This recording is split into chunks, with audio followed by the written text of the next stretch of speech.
Hello everyone and welcome to Panda Talks Football. An exciting UCL round of the second leg of the quarterfinals awaits us, and it would be an injustice to football if we do not give the prediction over all of these matchups. So let's start the video. The first match is between Arsenal versus Bayern Munich.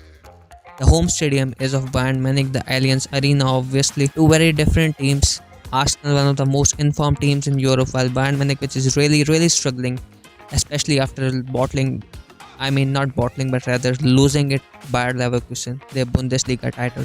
They are almost on the verge of going trophyless this season, and I think they are going to give it all for this game, and especially that home stadium advantage is going to help them a lot. I really want Arsenal to win this game because I'm still not recovered from the 8-2 trauma for my club. Consecutive 2 times relegation to the Europa League due to the same disastrous Bayern Munich.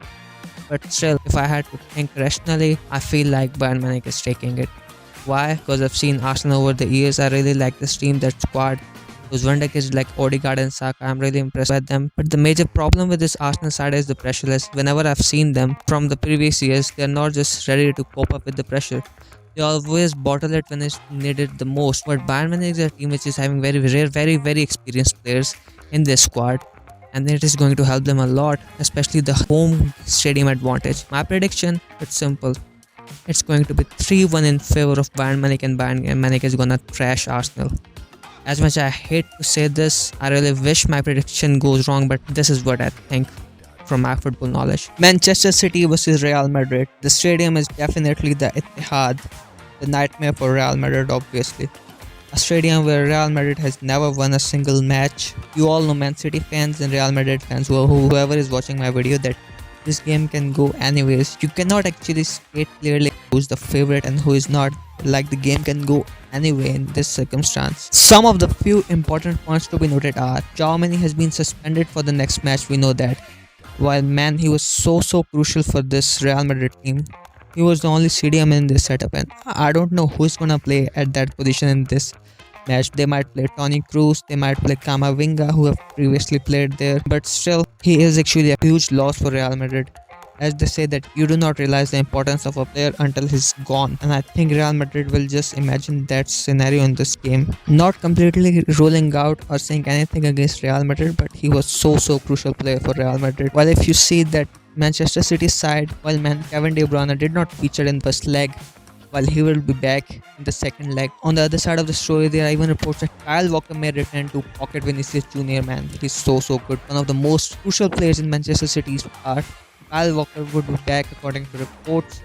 There are even reports of Nathan Ake coming back. I feel like City have a way stronger squad than before. So what's my prediction for this match? Well man, I won't mind a El Clasico final in the UCL.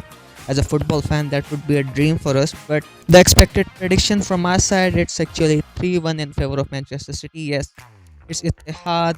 Manchester City have most of their players in their hand. It's Pep Guardiola, and I feel like Man City are gonna trash Real Madrid. You can never take Real Madrid as a weaker team, as they can turn the things in moments. But as it is also said that lightning never strikes at the same place twice. Let's see, Real Madrid have the potential to win this game, but one thing I'm certain about is that City is going to dominate this game. While the result might be changed than my prediction, I'd stay with the 3-1. Dortmund versus Atletico Madrid. Well man, I think this is one of the easiest to predict, and I feel like my prediction for this match won't go wrong. I think I can be sure about that. One of my subscribers stated that Dortmund have actually topped the group of death, and they're not a weaker team. Yeah, I really agree with that, but one point I'm concerned about Dortmund is that they're actually having a pretty decent squad, but the main problem is that they are the biggest bottlers. One of the biggest bottlers in the world, you cannot deny that fact. Dortmund, as always, have a new team comprised of youngsters, as whenever a player becomes a star, that has a tendency to leave Dortmund. On the other side of the story, we have Atletico Madrid, a fast opponent when it comes to a knockout games like UCL. They just play too much dirty football, and especially the circumstances are actually in their favor. How? Because they have a 1-goal lead, even though it's going to be a home ground. Dortmund fans are known as one of the best in the world, but I can say the same about this squad. Atletico Madrid will definitely be taking defensive shape against this Dortmund, especially in the circumstances when they are having a 1-goal lead, and they can even kill this Dortmund side on the counter attack. My prediction match is going to be like, I'd stay with 2-1, the same scoreline which happened with the previous leg, 2-1 in favor of Atletico Madrid. Finally, is the matchup between my team FC Barcelona and against the PSG, one of the most hated clubs. So, as you know, first leg ended 3-2 in favor of FC Barcelona in the away game, and now it's in our home stadium, our home ground. I really like the quote by Xavi. Xavi stated that there will be fire in Montjuic. I really love that quote from Xavi, and I expect a very style and a very favorable atmosphere for FC Barcelona. I'm also really impatient to see how do the Barcelona fans treat Ousmane Dembele upon his return. One thing I would state is that please do not sleep of Kylian Mbappe. He might be a game changer in this game. Some of the opinions I heard from my bro PSG agent.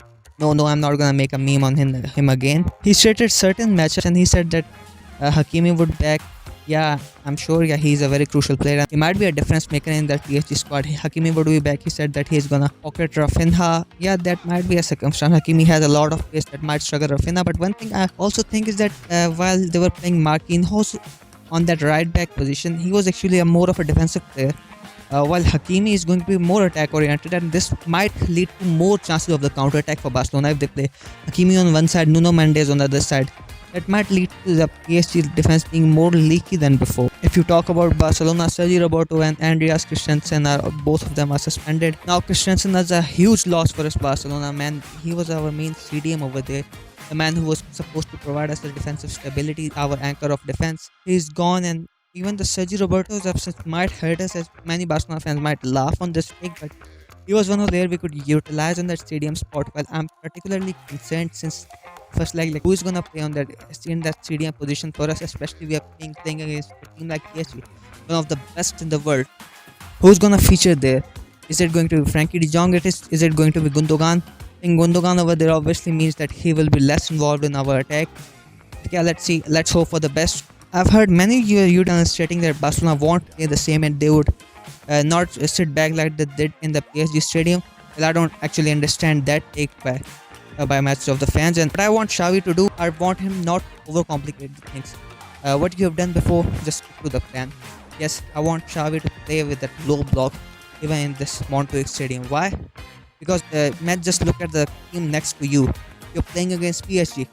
Dembele, Barcola, Kylian Mbappe, Ashraf Hakimi, Nuno Mendes, even Colomani over there.